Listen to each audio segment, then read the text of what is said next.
ইসলামী ছাত্র শিবিরের ভোলা শহর শাখার সংগ্রামী সভাপতি জনাব আব্দুল্লাহ আল আমিন, জনাব আব্দুল্লাহ আল আমিন, জনাব মাওলানা কাজী মোহাম্মদ হারুন রশিদ ভাইকে তার গুরুত্বপূর্ণ বক্তব্য রাখার জন্য সবাই অনুরোধ করছি। আলহামদুলিল্লাহি রাব্বিল আলামিন নাহমাদুহু ওয়া নুসাল্লি আলা রাসূলিল কারীম। বাংলাদেশ জামাত ইসলামী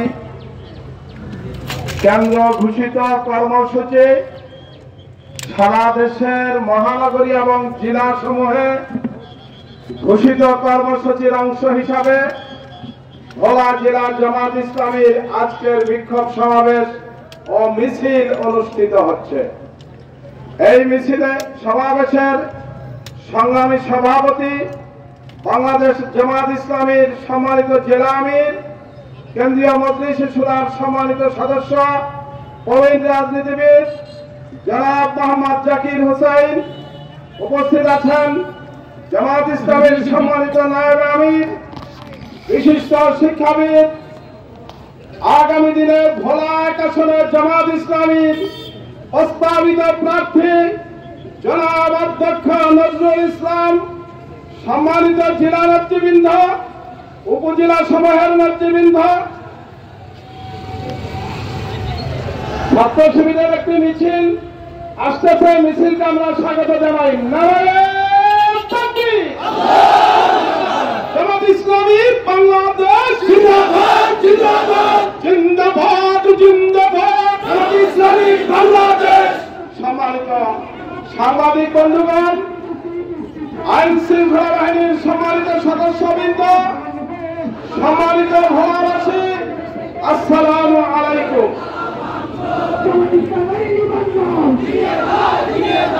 আপনারা জানেন ৩৬ জুলাইয়ের পরে অন্তর্বর্তীকালীন সরকারের আজ ৬ মাস ১০ দিন পূর্ণ হতে চলেছে।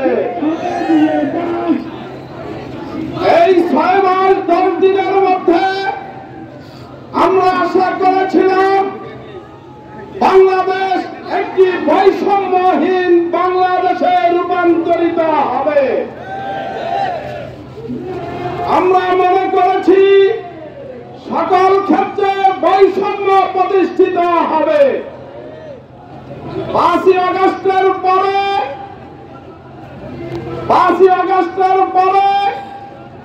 রাষ্ট্রপতির আদেশে অনেক বড় বড় মামলার আসামিদেরকে মুক্তি দেওয়া হয়েছে। পরবর্তীতে আরো অসংখ্য ফাঁসির আসামি এবং যাবজ্জীবন দণ্ডপ্রাপ্ত আসামিদেরকে মুক্তি দেওয়া হয়েছে। দুর্ভাগ্য জামাত ইসলামীর ২০১১ সালে জামাত ইসলামীর তৎকালীন ভারপ্রাপ্ত secretary general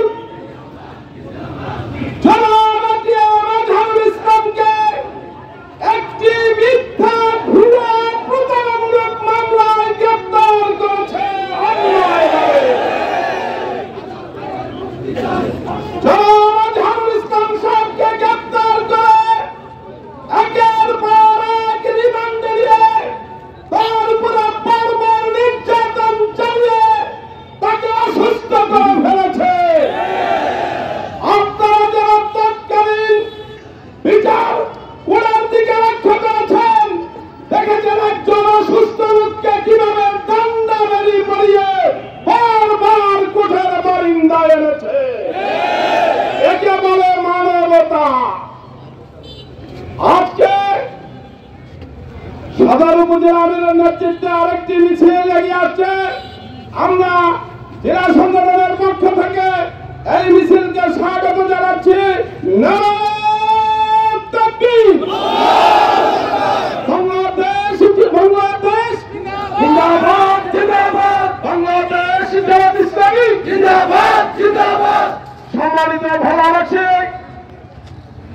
ATM Azharul Islam সাহেবকে আজকে 11 সালের পর থেকে 25 সাল পর্যন্ত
আসবে।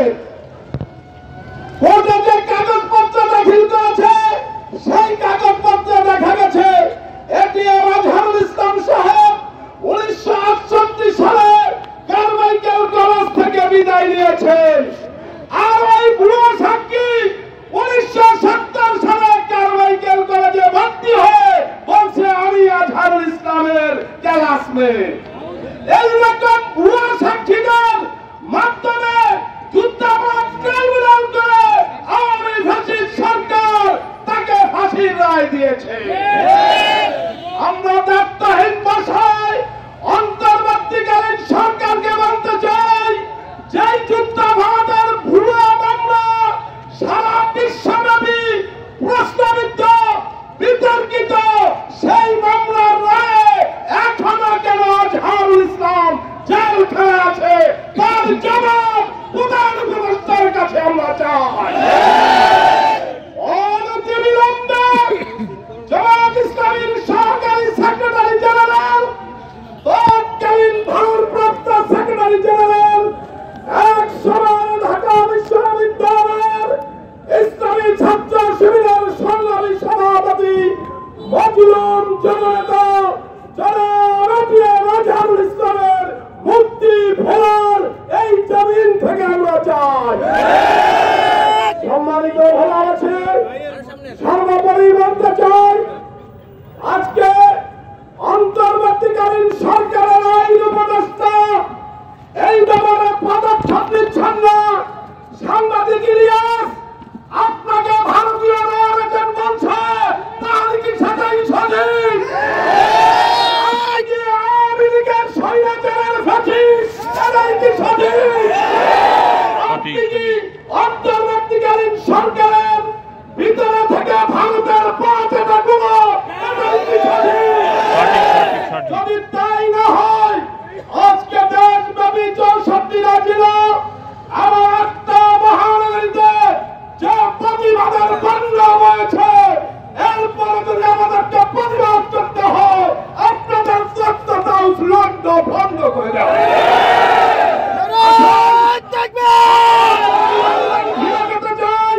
আমরা আমাদের প্রতীক দাঁড়িপাল্লা ফিরে পেতে চাই। অল্প সময়ের মধ্যে ব্যবস্থা করে আপনারা দেশ চান, আমরা সহযোগিতা করব। অন্যথায় আজকে সারা বাংলাদেশের দিকে তাকিয়ে দেখবেন হাজার হাজার জনতা আপনাদের এই প্রতিবাদ করার জন্য নেমে এসেছে। জামায়াত ইসলামী যদি উপজেলা পর্যায় থেকে কর্মসূচি দেয়, আপনারা পালানোর সুযোগ পাবেন না। সবাইকে ধন্যবাদ জানিয়ে আমি জনাব মাস্টার জাকির হোসেন সাহেব, সংগ্রামী সেক্রেটারি জনাব হারুনুর রশিদ, অন্যান্য জেলা নেতৃবৃন্দ, উপজেলা নেতৃবৃন্দ, প্রিয় কর্মী ভাইরা, সাংবাদিক বন্ধুগণ, আইন শৃঙ্খলায় নিয়োজিত পুলিশ বাহিনীর সদস্যগণ, আসসালামু আলাইকুম ওয়া রাহমাতুল্লাহি ওয়া বারাকাতুহু। আমরা জানি আমাদের বিচারকরা যদি সূরা নিসার 135 নম্বর আয়াতটি ভালোভাবে অধ্যয়ন করতেন, ইয়া আইয়ুহাল্লাযীনা আমানু কুনু কাওয়ামিনা শুহাদা, এই আয়াতটি 135 নম্বর আয়াতটি বিশ্ব বিখ্যাত ইউনিভার্সিটি, আমেরিকার সবচেয়ে বড় ইউনিভার্সিটিগুলোর একটি হার্ভার্ড ইউনিভার্সিটির প্রবেশ দ্বারে সুন্দরভাবে খোদাই করে রেখে দেওয়া হয়েছে। তাহলে এদেশের মানুষ বিচার পেত, এদেশের মানুষ স্বস্তিতে থাকত, এদেশের মানুষ শান্তিতে থাকত। সম্মানিত উপস্থিতি, এই তথাকথিত যুদ্ধ অপরাধ ট্রাইব্যুনালের মাধ্যমে আমাদের কলিজার টুকরো অনেক ভাইকে বিচারিক হত্যাকাণ্ডের মাধ্যমে শহীদ করে দেওয়া হয়েছে। সে সময় আমাদের ক্ষমতা ছিল আমরা স্বাধীনতার সার্বভৌমত্বের কথা চিন্তা করে আমরা সে সময় কোন শব্দটি উচ্চারণ করি নাই।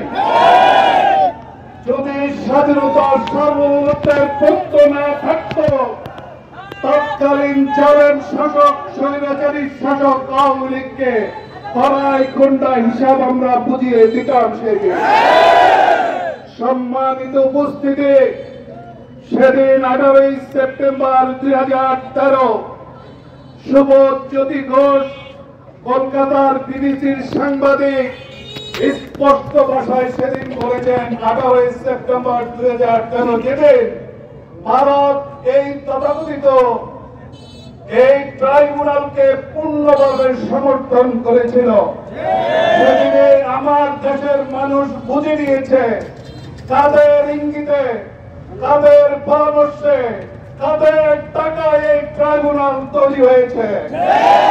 এদেশের আলেম ওলামাদেরকে হত্যা করার জন্য এদেশের ট্রাইব্যুনাল তৈরি হয়েছে। এদেশের স্বাধীনতা প্রেমিক নেতাদেরকে হত্যা করার জন্য এই ট্রাইব্যুনাল তৈরি হয়েছে, সেদিন বুঝে গিয়েছিল। সম্মানিত উপস্থিতি, আজকের অ্যাটর্নি জেনারেল মোহাম্মদ আসাদুজ্জামান সম্মানিত অ্যাটর্নি জেনারেল বলেছিলেন, এই আগস্টের পর যখন তিনি প্রথম অ্যাটর্নি জেনারেল হন, যে বিচারপতি এভিএম প্রধান বিচারপতি former chief justice AVM Khairul Haque এবং former chief justice Syed Mahmud Hossain, এই দুই বিচারপতি সম্পর্কে বলেছিল they should be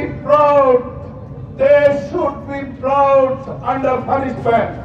তাদের দুইজনকে অবশ্যই বিচারের আওতায় নিয়ে আসা উচিত, কারণ এই নষ্ট চিফ জাস্টিস প্রধান বিচারপতি এভিএম খায়রুল হক এবং সৈয়দ মাহমুদ হোসেন প্রাক্তন প্রধান বিচারপতি বাংলাদেশের এই গণহত্যার জন্য, এই বিশৃঙ্খলার জন্য এই দুই প্রধান বিচারপতি দায়ী।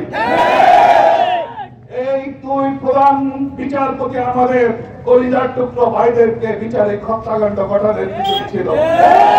সুতরাং তারা যেখানেই থাকুক না কেন, তাদের রেখে যায় কর্মফল বর্তমান প্রধান বিচারপতি বহন করতে পারে না, বর্তমান চিফ অ্যাডভাইজার বহন করতে পারে না।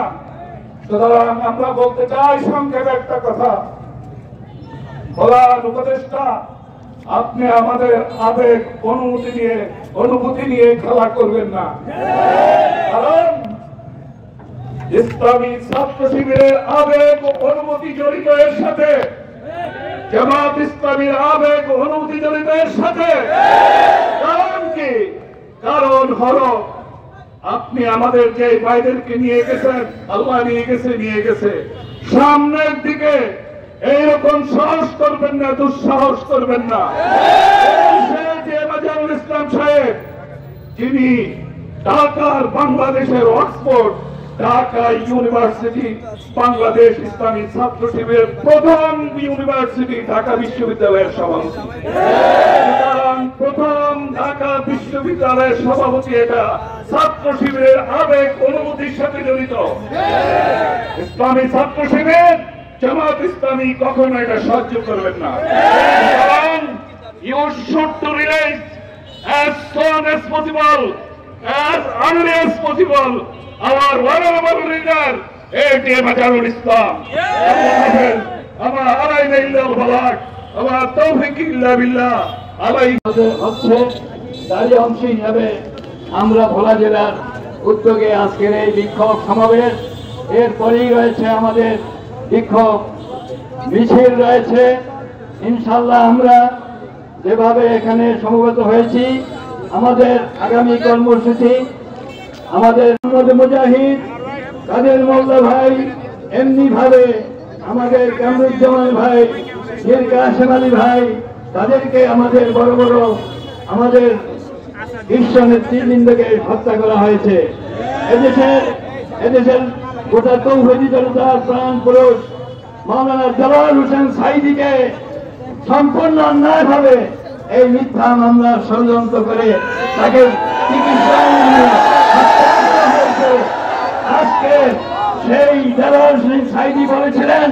তোমাদেরকে এই বাংলার জমিনে তোমরা থাকতে পারবে না।